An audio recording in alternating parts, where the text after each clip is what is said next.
Baik, Assalamualaikum warahmatullahi wabarakatuh. Waalaikumsalam. Selamat siang, salam sejahtera untuk kita semua. Semoga kita semua dalam lindungan Allah Subhanahu wa Ta'ala, kita sehat, panjang umur dan bahagia selalu. Baik, hari ini kita kedatangan tamu spesial. Beliau adalah seorang perempuan tangguh yang luar biasa.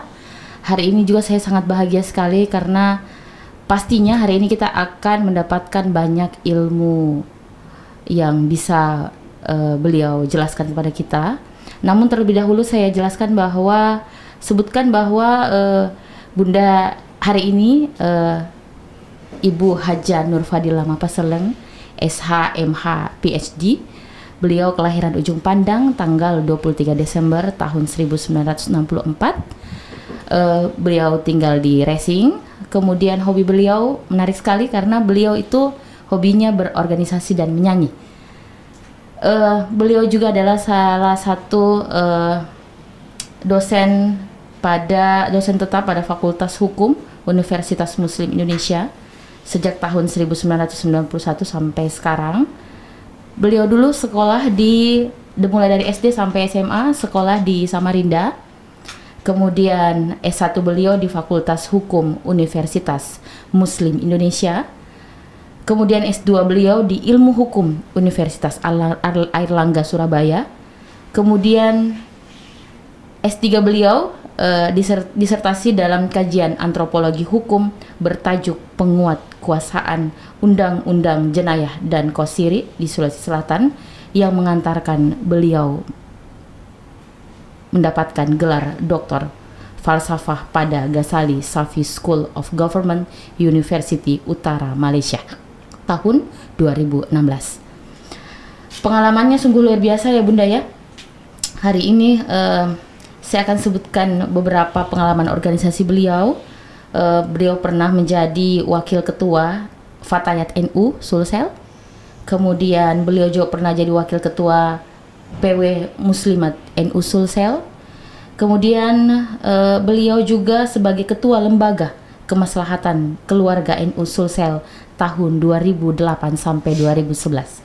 Beliau juga pernah menjadi ketua Ikatan Alumni PM11 Kota Makassar tahun 2012 sampai tahun 2015, dan yang paling terakhir beliau adalah wakil ketua Ikatan Alumni Fakultas Hukum Universitas Muslim Indonesia tahun 2020 sampai 2025. Adapun organisasi beliau yang lain lagi saya tidak bisa sebutkan lagi satu persatu saking banyaknya. Jadi saya bahagia sekali hari ini bertemu dengan wanita hebat yang akan memberikan kita tentu saja banyak ilmu. Apa kabar Ibu hari ini? Assalamualaikum.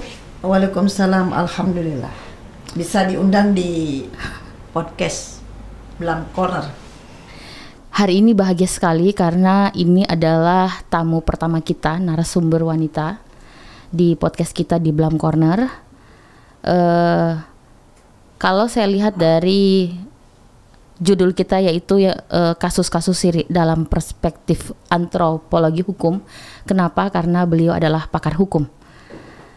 Jadi Bunda, yang pertama saya tanyakan, Bunda, kalau melihat dari disertasi Bunda di S3 Bunda ini yang mengantarkan Bunda S3 meraih gelar dokter, lebih concern ke kasus siri. Apa yang mendasari hal tersebut Bunda? Ya, terima kasih Dek Risma ya. Risma dari Blam Corner. Kalau ditanyakan apa yang mendasari, panjang ceritanya ya. Nah, kan saya ini anak seorang budayawan Sulawesi Selatan. Kemudian hari-hari kita diajarkan itu. Diajarkan nilai-nilai budaya. Kebetulan saya memang pengen sekali menggali itu. Jadi kita hanya didongengkan, tapi kita tidak pernah mau bagaimana menggali itu. Saya coba. Mulai dari S1 saya coba. Skripsi saya pada waktu itu pembunuhan karena siri. Ya, di salah satu kabupaten ya, Kabupaten Goa waktu itu. Saya meneliti itu, saya tidak puas. Ketika saya S2 lagi, saya masih meneliti itu. Judulnya masih siri. masih pembunuhan. Jadi penegakan hukum terhadap tindak pidana ya yang bermotif syirik masih di Sulawesi Selatan. Saya belum puas karena belum mendapatkan apa goalnya ini apa. Oh gitu. Maka saya coba lagi di S3. Masih saya itu. Jadi sangat linear. Kalau dihitung berapa tahun ya? Saya mulai 80 sekian. Terakhir saya selesai 2016. Dan itu saya masih mencari. Jadi memang belajar budaya ini nggak ada habisnya. Ya, karena itu budaya syirik ya, tetapi karena saya konsentrasinya di bidang hukum, saya mau mencari solusi yang terbaik itu bagaimana untuk memberikan kontribusi pemikiran, pendekatan hukum seperti itu deh. Jadi memang panjang ya. Mengapa saya memilih itu? Selain memang concernnya pengen aja tahu semuanya. Tetapi kan kita tahu kalau kita tidak pelajari mendalam, kita buka kitabnya, lontarannya dan seterusnya, kita tidak mungkin bisa mendapatkan hasil yang maksimal. Kalau saya lihat dari disertasi Bunda ini sepertinya beliau selain syirik, Bunda itu suka sekali dengan budaya. Iya, itu tadi karena orang tua saya budayawan, seniman, ya, seniman Sindrilik. Mungkin pemirsa masih ada yang kenal ayah saya itu termasuk Empu Sindrilik dan Empu Gendang, almarhum Emma Paseleng Demak Gau. Saya kira masih ada yang kenal orang-orang tuanya ya. Itu dalam Sindrilik itu memang dibacanya pakai tulisan lontara, dan di dalam itu semua mengandung nilai budaya orang Bugis Makassar, terutama orang Makassar ya, yang ada di situ. Saya suka sekali. Jadi ini kesukaan, kecintaan akhirnya dituntun bersama-sama dengan ilmunya gitu. Bunda, definisi dan kerangka konseptual syirik itu seperti apa menurut Bunda? Iya, sebenarnya syirik ini kan lahir bersama dengan manusianya. Bukan hanya orang Bugis Makassar, orang Bali ada, orang dari Madura ada syiriknya. Tetapi dalam konteks nama yang berbeda ya. Bahkan di Timur Tengah ada. Ya, orang-orang Arab ada. Nilai-nilai itu kalau di bahasa Makassar ya, di dalam lontara itu memang ada selalu bergandengan antara syirik dengan pace. Yep. Ya, syirik dengan pace. Kalau tadi dikatakan syirik itu sebenarnya syirik itu adalah harga diri yang paling dalam. Yep. Harga diri yang paling dalam dari seorang manusia, terutama manusianya dalam konteks budaya orang Bugis, orang Makassar ya. Itu syirik dan bahasanya syirik memang. Dan memang ada orang yang kadang-kadang tidak bisa menempatkan itu. Ya, namanya harga diri dengan kata syirik itu sudah orang Bugis Makassar pasti tahu. Tetapi nah, ini juga menjadi masalah dari tahun ke tahun. Anak-anak di belakang kita mungkin 30 tahun, 40 tahun di usia kita mungkin Adinda Risma juga sudah mulai kabur. Apa sih sebenarnya itu syirik? Betul. Nah, ini tugas kita. Boleh kajian-kajian budaya diperluas, boleh kajian-kajian hukum. Nah, saya kebetulan di hukum ya dikait-kaitkanlah dengan antropologi hukum. Jadi syirik adalah sesuatu yang menjadi harga diri bagi orang Bugis Makassar. Nah, itu mungkin Anda akan tanya apa sesuatu itu, nanti bentuknya dalam bentuk apa gitu. Ya, menarik sekali Bunda. Kemudian tadi saya mendengar kata syirik dan pace. Iya. Perbedaan antara syirik dan pace itu apa itu Bunda? Syirik dan pace ini kalau orang Makassar ya, tapi kalau orang Bugis syirik na pese. Pese itu rasa solidaritas. Saya berikan contoh ya. Kalau sama-sama merantau pergi di Kalimantan ini merantau, maka di sana yang muncul itu adalah pese, pace. Ya. Kadang-kadang solidaritas itu muncul ketika kita jauh. Ya. Atau ada satu contoh saja. Ada orang yang melakukan sesuatu pekerjaan, ya, sesuatu pekerjaan yang seharusnya dia lakukan atau tidak dia lakukan, sehingga orang yang merasa di sekitarnya mengatakan tidak ada pacenya itu.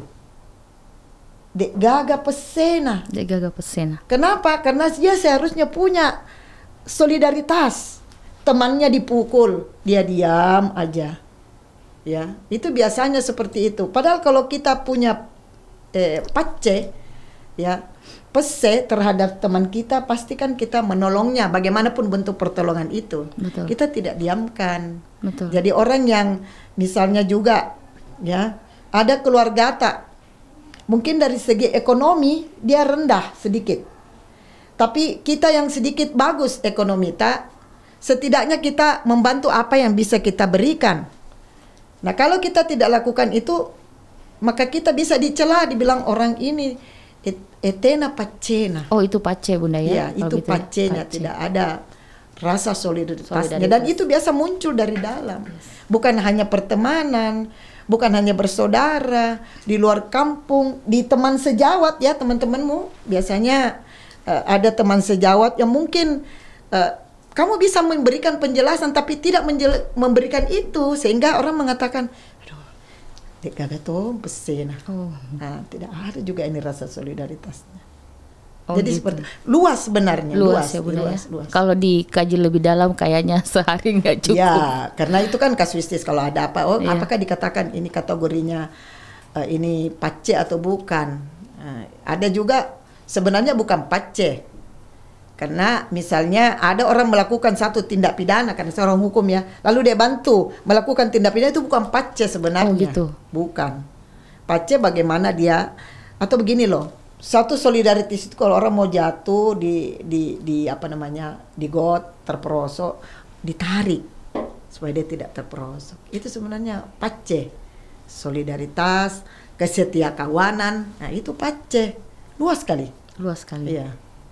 Bunda, banyak kasus yang katanya menurut orang siri. Iya.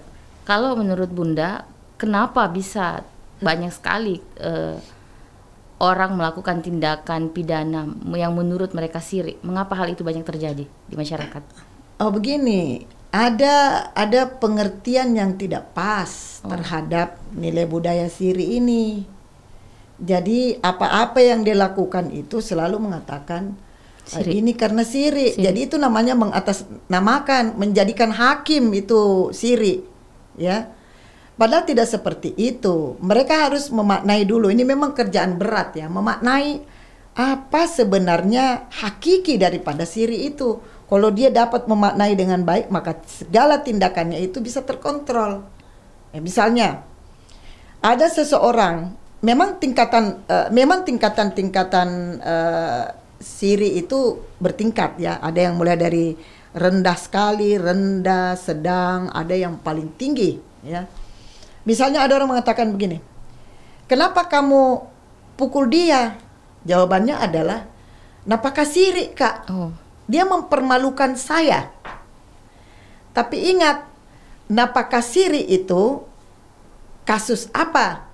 Misalnya dia difitnah, atau dia diberikan kata-kata yang tidak senonoh, itu menurutnya adalah nipaka siri. Nah, kalau dia dipermalukan seperti itu, ada caranya untuk menyelesaikan. Ya, ada. Baik, kalau kita sekarang ini kan perlu memperkuat silaturahmi ya. Jadi kesalahpahaman kata saja orang bisa melakukan atas nama nipaka siri. Iya. Padahal mungkin hanya siri-siri. Malu. Berarti siri dengan siri-siri beda. Beda. Kalau kalau siri itu harkat yang paling dalam ya. Tapi kalau siri-siri itu dipermalukan saja. Dipermalukan saja. Oh gitu. Bunda, ini kasus siri di Sulawesi Selatan itu biasanya apa saja itu, Bun? Yang paling banyak terjadi. Betul. Yang banyak terjadi ini mungkin generasi-generasi sekarang itu sudah tidak begitu banyak paham ya. Tetapi dari abad ke-16, 18 sampai abad 20 itu masih banyak. Kenapa? Karena itu tadi penyebarluasan makna yang kadang tidak dipahami oleh generasi sekarang. Kasus-kasus yang paling banyak itu yang pernah saya teliti terakhir, karena saya mulai meneliti tahun 80-an sampai 2600, cukup lama ya. Saya meneliti dari S1 saya sampai S3. Itu saya temukan memang di daerah Makassar yang paling banyak. Ada 7 tempat lokasi saya meneliti, tetapi putusan-putusan pengadilan yang paling banyak itu di daerah Goa, Jeneponto, Makassar juga ada. Itu sangat kental sekali memang masih budaya, terutama masih di daerah-daerah pedalaman itu. Orang banyak kasus penganiayaan. Ya, penganiayaan. Bisa dia berkelahi dalam wujudnya yang lain. Kemudian yang paling berat adalah pembunuhan. Nah, pembunuhan, dan itu yang menjadi konsen saya di S1, S2, S3, pembunuhan karena sirik. Ngeri ini pembahasannya, pembunuhan. Iya. Bunda tadi membahas masalah pembunuhan. Itu kenapa Bunda bisa terjadi sampai sebegitunya itu membunuh? Iya, dilihat juga kasusnya ya. Jadi saya tadi katakan bahwa tingkat yang paling berat, yang paling tinggi itu adalah incest ya. Incest itu berhubungan badan, ya, kawin atau bukan nikah skalanya ya, kawin.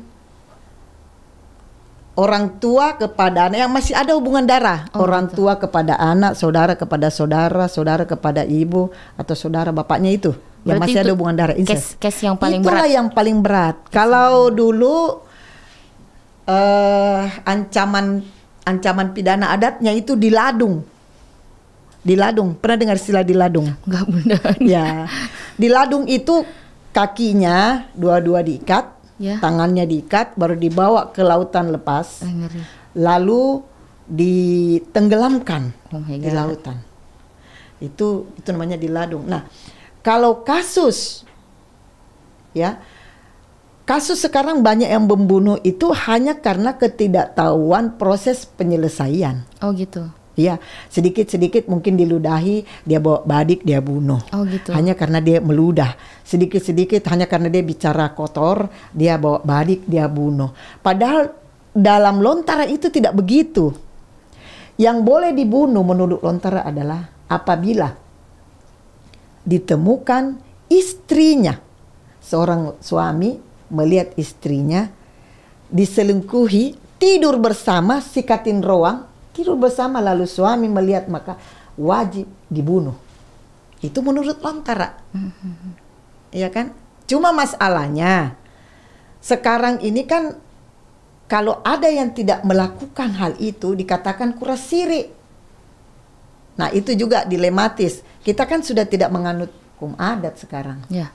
Betul. Kita tidak menganut lagi hukum adat. Karena kita tidak menganut hukum adat, maka yang berlaku adalah hukum nasional. Hukum pidana nasional.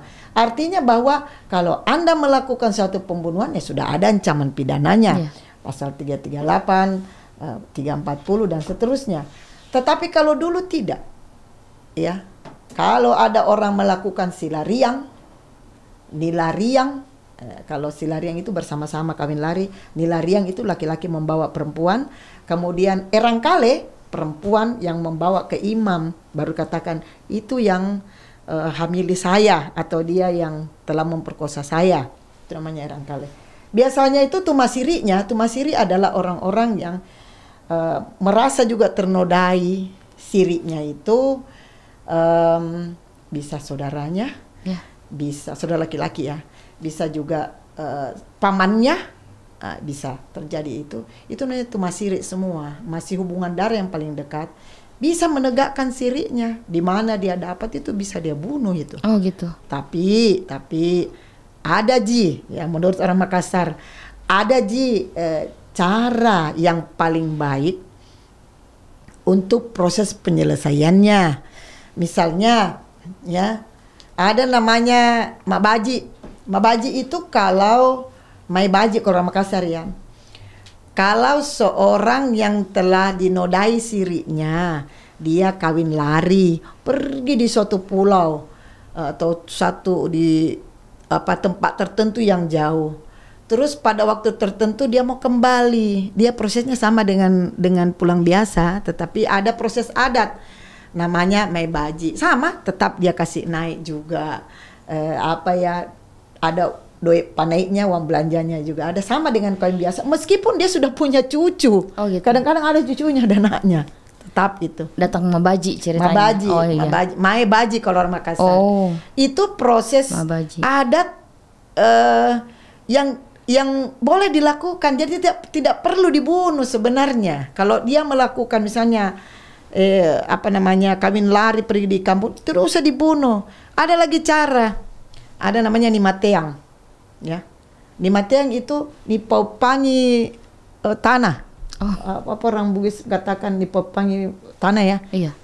Dianggap sudah tidak ada, sudah mati. Itu bisa. Berarti dihilangkan dari silsilah keluarga. Bisa itu dikeluarkan. Iya, dikeluarkan. Kalau dia sudah melakukan itu. Itu ada juga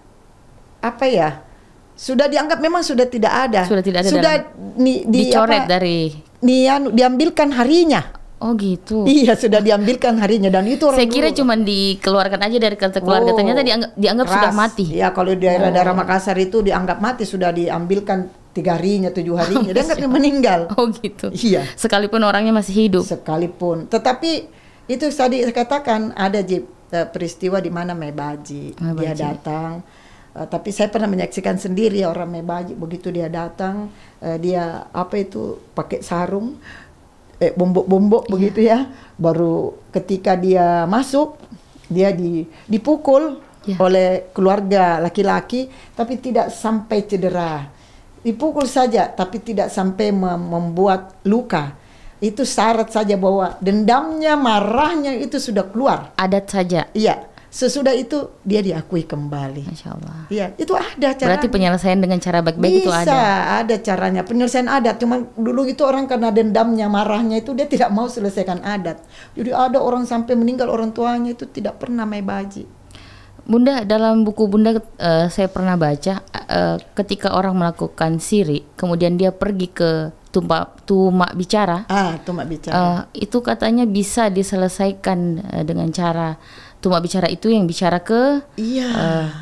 Tumak bicara itu bisa dia kepala desa, bisa dia tokoh adat, tokoh agama, imam ya. Itu tumak bicara. Pemerintah setempat.